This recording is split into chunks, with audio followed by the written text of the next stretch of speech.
धेमाजि जिल्ला दुलाराय बाथौ गौथुमा दिनै सदिया तिनिसुकिया जिल्लानि बर' गामिफोराव दावबायफैदों। तिनिसुकिया जिल्लानि सिङाव थानाय सदिया साफाकुवा ओनसोलनि माखासे बर' गामिफोर जेरै सनालिगाव, आम्ब्रिकापुर, अमरपुर, गोजोनपुर आरो गामियाव धोरोम फोसावदिं हाबाफारिजों लोगोसे BDISनि सेन्सास खालामनाय हाबाफारि लाफैयो।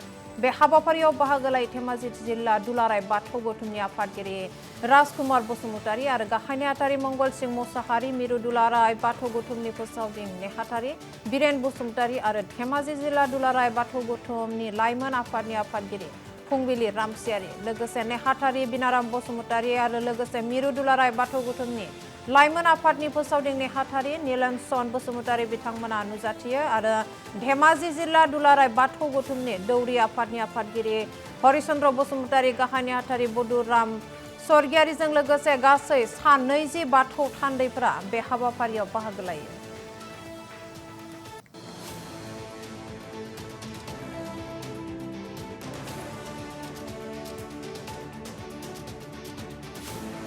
दा दिनै जोङो नैबे सदिया हालामाव गोबां जोंनि बर' फिसाफ्रा सेरखाय बेरखाय रायजो जाना दङ।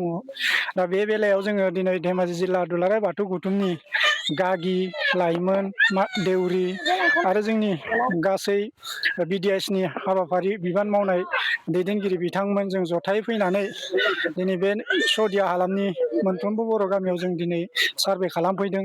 जों बे ओनसोलाव फैनानै बाथौ गायसननो दिनै गुबुन धोरोमाव थानाय धोरोमारिफ्रा दिनै बाथौ धोरोमखौ अनसायदों, जों बोजबदों, बिथांमोननो दिनै बाथौबो गायसननानै होलांनाय जागोन आरो नफ्रोमनिबो न'खराव जोंनि बाथौ सेन्सास BDISनि सेन्सासआबो सोलिबाय थागोन। जोंनि मावथि बिथांमोना बे खामानिखौ मावगासिनो दङ।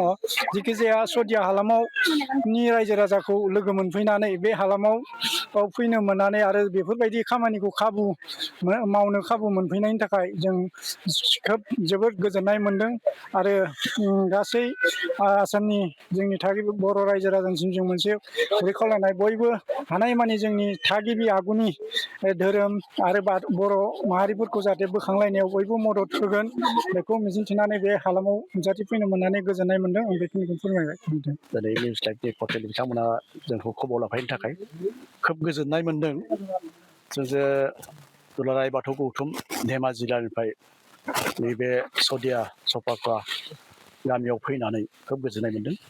बे अकल जोंनि जिल्लानि साननायल' नङा, दुलाराय बाथौ गौथुम सेन्ट्रेल गौथुमनिफ्राय जोंखौ बिथोन हरनायलाय जों बे जायगासिम फैनो खाबु मोनदों आरो फैना खोब गोजोननाय मोनदों। जिथु बाव फैनानै जोंनि बे BDISनि सेन्सासनि सोमोन्दै